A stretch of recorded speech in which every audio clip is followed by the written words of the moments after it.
ସୁଭଦ୍ରା ଟଙ୍କାକୁ ନେଇ ଆସିଲା ବଡ଼ ଅପଡେଟ୍। 7 ସୁଦ୍ଧା ଆବେଦନ କରିଥିଲେ। ଆଉ ମାତ୍ର 3 ଦିନ ପରେ ପୁଣି ଖାତାକୁ ଆସିବ ସୁଭଦ୍ରା ଯୋଜନା ଟଙ୍କା। ଦଶହରା ପୂର୍ବରୁ ମହିଳାମାନଙ୍କୁ ଭେଟି ଦେବାକୁ ଯାଉଛନ୍ତି ମୋହନ ସରକାର। ପୁଣି ଲକ୍ଷ ଲକ୍ଷ ମହିଳା ହେବେ ଖୁସି।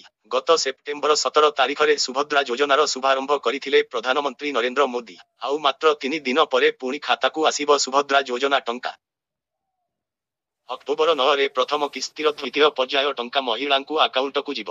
ବାରିପଦାରୁ ଏହାର ଶୁଭାରମ୍ଭ କରିବେ ମୁଖ୍ୟମନ୍ତ୍ରୀ ମୋହନ ମାଝୀ। ଅକ୍ଟୋବର 9 ତାରିଖରେ ମହିଳାଙ୍କ ଆକାଉଣ୍ଟକୁ ରାଜ୍ୟ ସରକାର ଟଙ୍କା ପଠାଇବେ। ଏହା ନେଇ ପୂର୍ବରୁ ଘୋଷଣା କରିସାରିଛନ୍ତି ଉପମୁଖ୍ୟମନ୍ତ୍ରୀ ପ୍ରଭାତୀ ପରିଡ଼ା। ପ୍ରାୟ 40 ଲକ୍ଷ ହିତାଧିକାରୀଙ୍କ ଆକାଉଣ୍ଟକୁ ଟଙ୍କା ଯିବ। ଅକ୍ଟୋବର 7 ଯାଏ ପଞ୍ଜୀକରଣ କରିଥିଲେ ଅର୍ଥ ମିଳିବ। ଅକ୍ଟୋବର 7 ତାରିଖ ପର୍ଯ୍ୟନ୍ତ ଯେଉଁ ହିତାଧିକାରୀ ପଞ୍ଜୀକରଣ କରିଥିବେ, ସେମାନଙ୍କ ମଧ୍ୟରୁ 40 ଲକ୍ଷରୁ ଅଧିକ ହିତାଧିକାରୀ ପାଇବେ ସୁଭଦ୍ରା ଟଙ୍କା। ବର୍ତ୍ତମାନ ପର୍ଯ୍ୟନ୍ତ 97 ଲକ୍ଷରୁ ଅଧିକ ହିତାଧିକାରୀ ପଞ୍ଜୀକରଣ କରି ସାରିଛନ୍ତି। କୋଟିଏରୁ ଅଧିକ ହିତାଧିକାରୀଙ୍କୁ ଦିଆଯିବ ସୁଭଦ୍ରା ଟଙ୍କା। ସରକାର ସବୁ ଯୋଗ୍ୟ ହିତାଧିକାରୀଙ୍କୁ ସୁଭଦ୍ରା ଟଙ୍କା ଦେବାକୁ ପ୍ରତିଶ୍ରୁତିବଦ୍ଧ। କେହି ଜଣେ ହେଲେ ବି ଯୋଗ୍ୟ ହିତାଧିକାରୀ ସୁଭଦ୍ରା ଯୋଜନାରୁ ବଞ୍ଚିତ ହେବେ ନାହିଁ। ମାର୍ଚ୍ଚ 8 ଭିତରେ ସବୁ ଯୋଗ୍ୟ ହିତାଧିକାରୀଙ୍କୁ ସୁଭଦ୍ରା ଅର୍ଥ ମିଳିବ ବୋଲି କହିଛନ୍ତି ଉପମୁଖ୍ୟମନ୍ତ୍ରୀ ପ୍ରଭାତୀ ପରିଡ଼ା।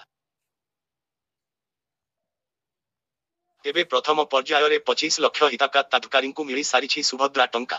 1 କୋଟିରୁ ଅଧିକ ମହିଳାଙ୍କୁ ଏଥିରେ ସାମିଲ କରିବା ପାଇଁ ଯୋଜନା କରିଛନ୍ତି ରାଜ୍ୟ ସରକାର।